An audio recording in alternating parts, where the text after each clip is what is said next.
নমস্কাৰ ৰাইজসকল, কি খবৰ আপোনালোকৰ? আশা কৰোঁ সকলোৱে ভালে কুশলে আছে। আজি পবিত্ৰ শাওণ মাহৰ প্ৰথমটো সোমবাৰ।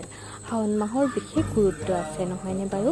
কাৰণ এই মাহটো ভগৱান শিৱৰ অত্যন্ত প্ৰিয় মাহ আৰু শিৱ ভক্তসকলে অধীৰ আগ্ৰহেৰে এই মাহটোৰ বাবে অপেক্ষা কৰি থাকে, হয়নে? আৰু ঠিক সেইদৰে আজি আমি ৰাতিপুৱা অকণমান সোনকালে উঠিলোঁ আৰু আমাৰ ঘৰতো যিহেতু শিৱ মন্দিৰ এটা আছে, তো তাতে আমি পূজা অৰ্চনা কৰিলোঁ। তাৰপিছত আমাৰ ওচৰতে হয়, আগিয়াৰ পৰা প্ৰায় 1 কিলোমিটাৰমান আঁতৰত আমাৰ ইয়াতে এটা ধুনীয়া শিৱ মন্দিৰ আছে। তাতে আমি আহিলোঁ, আহি আমি পূজা কৰিলোঁ। পূজা মানে ধূপ চাকি জ্বলালোঁ, তাৰপিছত গাখীৰ পানী ঢালিলোঁ। তাৰপিছত ইয়াতে হ'ল অকল শিৱ মন্দিৰ বুলি নহয়, ইয়াতে বিভিন্ন ধৰণৰ মন্দিৰ আছে ওচৰতে। আৰু এইপিনে আছে আপোনাৰ এইপিনে হ'ব এইটো ব্ৰহ্মা বিষ্ণু মহেশ্বৰৰ মন্দিৰ চাগে। তাৰপিছত এইপিনে হ'ল চাওকচোন ধুনীয়াকৈ বেলগছৰ তলতে শিৱলিংগ এটা আছে, বহুত ধুনীয়া হয়। চাওকচোন মন্দিৰটো কিমান ধুনীয়া।